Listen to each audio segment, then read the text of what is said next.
पहला क्वेश्चन है, फंजिया का साधारण नाम है। 4 ऑप्शन आप लोग के सामने लिखे गए हैं, इसमें से फंजिया का साधारण नाम क्या है उसे बताना है।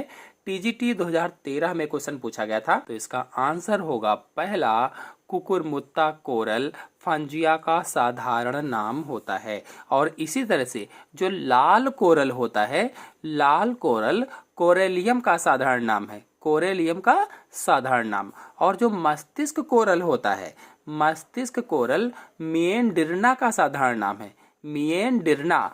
और आर्गन पाइप कोरल ये ट्यूबिपोरा का साधारण नाम होता है, या आर्गन पाइप कोरल ट्यूबिपोरा को कहा जाता है। तो इतने सारे साधारण नाम मैंने बताए हैं, कोई भी क्वेश्चन पूछ लिया जाए आप तुरंत बता लेंगे।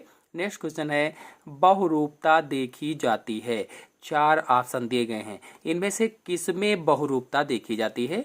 टीजीटी 2010 में क्वेश्चन पूछा गया था, इसका आंसर होगा पहला, सीलेंट्रेटा में बहुरूपता देखी जाती है। आपको बता दें कि सीलेंट्रेटा संघ के जंतुओं में शरीर के कई रूप देखे जाते हैं। जो सीलेंट्रेटा संघ के जंतु होते हैं, इनके शरीर के कई सारे रूप होते हैं, जिसे बहुरूपता कहा जाता है, या अंग्रेजी में कहें तो पॉलीमॉर्फिज्म कहा जाता है। ये मुख्यतः 2 रूपों में होते हैं, पॉलिप और मेड्यूसा, 2 रूपों में पाए जाते हैं। नेक्स्ट क्वेश्चन है, मेटाजेनेसिस पाया जाता है। मेटाजेनेसिस किसमें पाया जाता है। 4 ऑप्शन दिए गए, इसमें से कौन सा ऑप्शन सही होगा। ये पीजीटी में 2 बार क्वेश्चन आया, 2010 में आया और 2013 में आया। इंपॉर्टेंट क्वेश्चन है, मेटाजेनेसिस पाया जाता है किसमें। आंसर सही होगा बी, ओबेलिया में मेटाजेनेसिस पाया जाता है। आपको बता दें कि संघ सिलेंट्रेटा के कुछ जंतुओं में अलैंगिक तथा लैंगिक अवस्थाओं का जीवन चक्र में पीढ़ी एकांतरण होता रहता है, इसे ही मेटाजेनेसिस कहा जाता है। यानी जो सिलेंट्रेटा संघ के कुछ जंतु होते हैं, उन जंतुओं में अलैंगिक और लैंगिक जीवन चक्र में पीढ़ी एकांतरण, या कह लीजिए कि अल्टरनेशन ऑफ जनरेशन होता रहता है, इसी चीज को मेटाजेनेसिस बोला जाता है। नेक्स्ट क्वेश्चन है, मेटाजेनेसिस किस वर्ग के जंतुओं में देखने को मिलती है। देखिए, वो क्वेश्चन पीजीटी 2010 और 13 में पूछा गया था, उसी क्वेश्चन को घुमाकर पूछा गया टीजीटी 2011 में, मेटाजेनेसिस किस वर्ग के जंतुओं में देखने को मिलती है, इस तरह से पूछा गया है। तो इसका आंसर क्या होगा, पहला, हाइड्रोजोआ में मेटाजेनेसिस देखने को मिलती है। आपको बता दें कि संघ सिलेंट्रेटा के कुछ जंतुओं में अलैंगिक और लैंगिक अवस्थाओं का जीवन चक्र पीढ़ी एकांतरण में होता रहता है। यानी अभी मैंने बताया था, अल्टरनेशन ऑफ जनरेशन होता रहता है, और इसे ही मेटाजेनेसिस कहा जाता है। सामान्यतः वर्ग हाइड्रोजोआ के जंतुओं जैसे ओबिलिया आदि में मेटाजेनेसिस देखने को मिलती है। तो हाइड्रोजोआ है क्या, तो वास्तव में हाइड्रोजोआ वर्ग है किसका, संघ सिलेंट्रेटा का। नेक्स्ट क्वेश्चन है, मेटाजेनेसिस की परिघटना देखने को मिलती है। देखिए, फिर से वही क्वेश्चन आया, किस में देखने को मिलती है। 4 ऑप्शन दिए गए हैं, तो इसमें कौन सा सही होगा, सी, कुछ सिलेंट्रेट में मेटाजेनेसिस की परिघटना देखने को मिलती है। और वास्तव में मेटाजेनेसिस होती क्या है, तो जो सिलेंट्रेटा संघ के कुछ जंतु होते हैं, इनमें अलैंगिक और लैंगिक अवस्थाओं में जीवन चक्र, अल्टरनेशन ऑफ जनरेशन चलता रहता है, उसे ही मेटाजेनेसिस कहा जाता है। नेक्स्ट क्वेश्चन है, इफायरा लार्वा किसके जीवन चक्र में होता है। जल्दी से सोचिए और बताइए किसके जीवन चक्र में होगा। टीजीटी 2010 में क्वेश्चन आया था ये, इफायरा लार्वा किसके जीवन चक्र में होगा। आंसर होगा इसका पहला, आरेलिया के जीवन चक्र में इफायरा लार्वा होता है। बता दें कि आरेलिया में 3 लार्वा अवस्थाएं पाई जाती हैं। प्लैनुला, पहली अवस्था क्या है, प्लैनुला, दूसरी है स्काइफिस्टोमा, तथा तीसरी है इफायरा। ये 3 अवस्थाएं हो गई, प्लैनुला, स्काइफिस्टोमा और इफायरा। ओबिलिया में केवल प्लैनुला लार्वा अवस्था पाई जाती है। जो ओबिलिया है, इसमें केवल प्लैनुला लार्वा अवस्था होती है। नेक्स्ट क्वेश्चन है, कुछ ज्वालामुखीय द्वीपों के तटों के पास पाई जाने वाली प्रवाल भित्ति कहलाती है। कुछ ज्वालामुखी द्वीपों के तटों के पास यानी किनारों के पास पाई जाने वाली प्रवाल भित्ति क्या कहलाती है।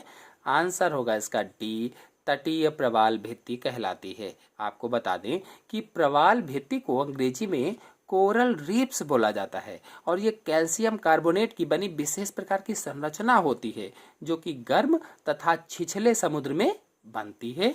नेक्स्ट क्वेश्चन है, कोरल चट्टाने कौन से जंतु बनाते हैं? कोरल चट्टाने कौन से जंतु बनाते हैं? 4 ऑप्शन दिए गए हैं। टीजीटी 2002 में क्वेश्चन पूछा गया था ये। इसका आंसर होगा डी, सीलेंट्रेट कोरल चट्टाने बनाते हैं। जो सीलेंट्रेटा होते हैं वो कोरल चट्टानों का निर्माण करते हैं। नेक्स्ट क्वेश्चन है, इनमें से कौन सा एक कोरल नहीं है? इनमें से कौन एक कोरल नहीं है बताना है। आंसर होगा डी, साइनिया कोरल नहीं है, बाकी तीनों ऑप्शन कोरल हैं। नेक्स्ट क्वेश्चन है, निम्न में से कौन सा जंतु परजीवी नहीं है? ऐसा कौन सा जंतु है जो परजीवी नहीं है? टीजीटी 2010 में क्वेश्चन पूछा गया था। मच्छर, फीताकृमि, समुद्री एनीमोन, जोंक, परजीवी कौन सा नहीं है? आंसर होगा सी, समुद्री एनीमोन परजीवी नहीं है। बता दें कि फीताकृमि, जोंक तथा मच्छर परजीवी होते हैं, लेकिन जो समुद्री एनीमोन है यह एक सहभोजी है जो कि एक गैस्ट्रोपोड मोलस्क के खाली पड़े खोल से जुड़ा होता है। जो गैस्ट्रोपोड मोलस्क होते हैं उसके खाली पड़े खोल से जुड़ा हुआ होता है, जिसमें हर्मिट क्रैब रहते हैं। हर्मिट जो क्रैब होते हैं वो इसी के अंदर रहते हैं। नेक्स्ट क्वेश्चन है, हाइड्रा में पुनर्जनन होता है। हाइड्रा में पुनर्जनन होता है, किससे होगा? तो इसका आंसर होगा सी, मार्फोलैक्सिस से होता है। मार्फोलैक्सिस से। नेक्स्ट क्वेश्चन है, हाइड्रा में शारीरिक संगठन होता है कैसा? हाइड्रा में कैसा शारीरिक संगठन पाया जाता है? टीजीटी 2009 में क्वेश्चन पूछा गया था। इसका आंसर होगा पहला, ऊतकी स्तर का शारीरिक संगठन हाइड्रा में पाया जाता है। बता दें कि हाइड्रा में बहुत सी कोशिकाएं आपस में मिलकर एक समान कार्य करने के लिए व्यवस्थित होती हैं। बहुत सारी कोशिकाएं जो होती हैं आपस में मिल जाती हैं और मिल करके एक समान कार्य करने के लिए व्यवस्थित हो जाती हैं। इसीलिए शरीर संगठन बहुकोशिकीय स्तर का अर्थात ऊतकीय स्तर का होता है। नेक्स्ट क्वेश्चन है, निम्न में से किस जंतु में तंत्रिका तंत्र पाया जाता है लेकिन मस्तिष्क नहीं होता? ऐसा कौन सा जंतु है जिनमें तंत्रिका तंत्र होता है लेकिन मस्तिष्क नहीं होता? अमीबा, हाइड्रा, तिलचट्टा, केचुआ। टीजीटी 2009 में एक क्वेश्चन पूछा गया था। इसका आंसर होगा बी, हाइड्रा में तंत्रिका तंत्र पाया जाता है लेकिन मस्तिष्क नहीं होता। आपको बता दें कि हाइड्रा में अध्रुवीय तंत्रिका तंत्र कोशिकाओं का एक तंत्रिका जाल या नर्व नेट पाया जाता है जो कि अल्प विकसित तंत्रिका तंत्र का निर्माण करता है और इसमें मस्तिष्क नहीं होता है। नेक्स्ट क्वेश्चन है, बहुरूपी प्राणी है। 4 ऑप्शन दिए गए हैं, इसमें से कौन सा ऐसा ऑप्शन है जो बहुरूपी प्राणी है?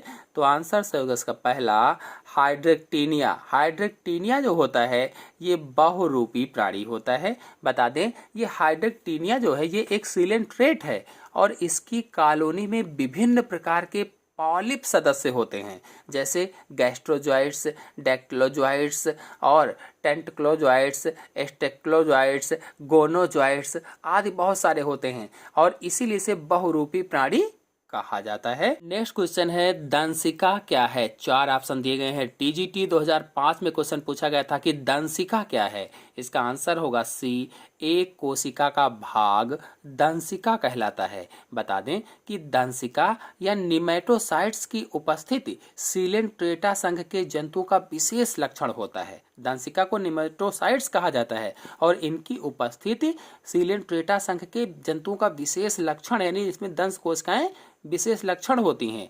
ये नीडोसाइट या नीडोब्लास्ट नामक विशेष कोशिका से उत्पन्न कोशिकांग होते हैं। नेक्स्ट क्वेश्चन है, हिप्नोटॉक्सिन नामक विषैला पदार्थ किसमें होता है? 4 ऑप्शन दिए गए हैं, इसमें से किस में हिप्नोटॉक्सिन नामक विषैला पदार्थ पाया जाता है? तो इसका आंसर होगा डी, निमेटोसिस्ट में हिप्नोटॉक्सिन नामक विषैला पदार्थ पाया जाता है। यानी जो हाइड्रा होता है, हाइड्रा की जो दंश कोशिकाएं होती हैं इनसे एक विषैला पदार्थ स्रावित होता है जिसे हिप्नोटॉक्सिन बोला जाता है और निमेटोसिस्ट की सहायता से ही हाइड्रा अपना शिकार पकड़ता है और अपनी सुरक्षा भी करता है। नेक्स्ट क्वेश्चन है, हाइड्रा की दंश कोशिका से निकलने वाला विषैला द्रव है।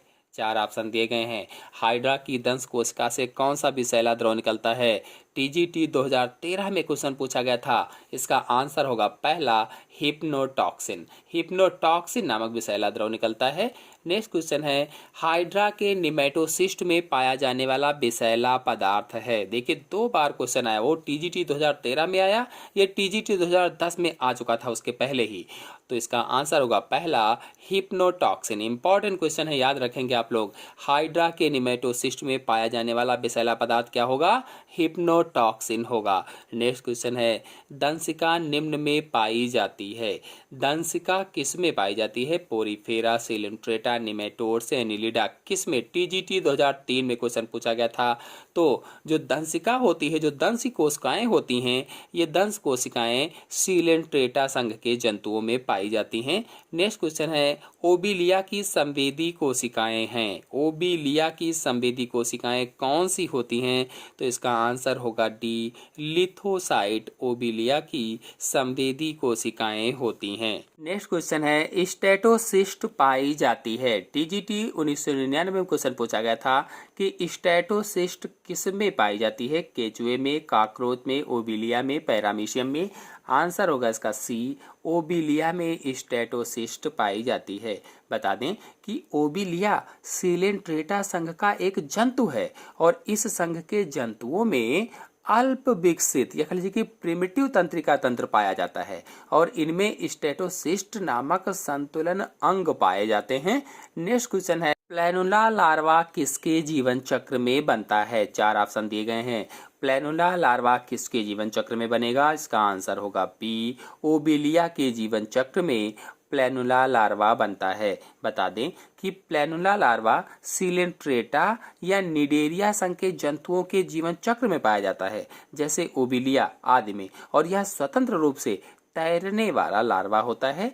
नेक्स्ट क्वेश्चन है, डिप्लोब्लास्टिक आगुहिक अवस्था होती है किसमें? डिप्लोब्लास्टिक आगुहिक अवस्था किसमें पाई जाती है? टीजीटी 2004 में क्वेश्चन पूछा गया था। इसका आंसर होगा सी, समुद्री एनीमोन में डिप्लोब्लास्टिक आगुहिक अवस्था पाई जाती है। नेक्स्ट क्वेश्चन है, हाइड्रा सभी प्रकार के खाद्य पचा सकता है इसे छोड़कर। किसे छोड़कर हाइड्रा सभी प्रकार के खाद्य को पचा सकता है? टीजीटी 2004 में क्वेश्चन पूछा गया था। इसका आंसर होगा बी, स्टार्च को छोड़कर। स्टार्च को छोड़कर हाइड्रा सभी प्रकार के खाद्य को पचा सकता है। बता दें कि हाइड्रा में पाचन अंतःकोशिकीय तथा बाह्य कोशिकीय दोनों प्रकार से होता है। यानी इसमें पाचन कैसा होता है? इंट्रासेलुलर और एक्स्ट्रासेलुलर दोनों तरह से होता है और यह प्रोटीन, वसा तथा कुछ सरल कार्बोहाइड्रेट का पाचन कर सकता है। यह स्टार्च का पाचन नहीं कर पाता है क्योंकि इसके पाचन से संबंधित एंजाइम इसमें नहीं पाए जाते हैं। नेक्स्ट क्वेश्चन है, ओबिलिया के भोजन ग्रहण करने वाले ज्वाइट्स कहलाते हैं। ओबिलिया के भोजन ग्रहण करने वाले ज्वाइट्स क्या कहलाते हैं? आंसर होगा इसका डी, पॉलिप कहलाते हैं। ओबिलिया एक बहुरूपी जंतु होता है और इसकी कॉलोनी में कई प्रकार के सदस्य होते हैं। इनमें पॉलिप भोजन ग्रहण का कार्य करते हैं। नेक्स्ट क्वेश्चन है, हाइड्रा की किन कोशिकाओं को भ्रूणीय आरक्षण कहा जाता है? 4 ऑप्शन दिए गए हैं। टीजीटी 2002 में क्वेश्चन पूछा गया था कि हाइड्रा की किन कोशिकाओं को भ्रूणीय आरक्षण कहा जाता है? आंसर होगा इसका बी, अंतराली कोशिकाओं को। अंतराली कोशिकाएं टोटीपेंटेड होती हैं, अर्थात इन कोशिकाओं का रूपांतरण किसी भी दूसरी अन्य प्रकार की कोशिकाओं में हो सकता है और इन्हें भ्रूणीय आरक्षण कहा जाता है।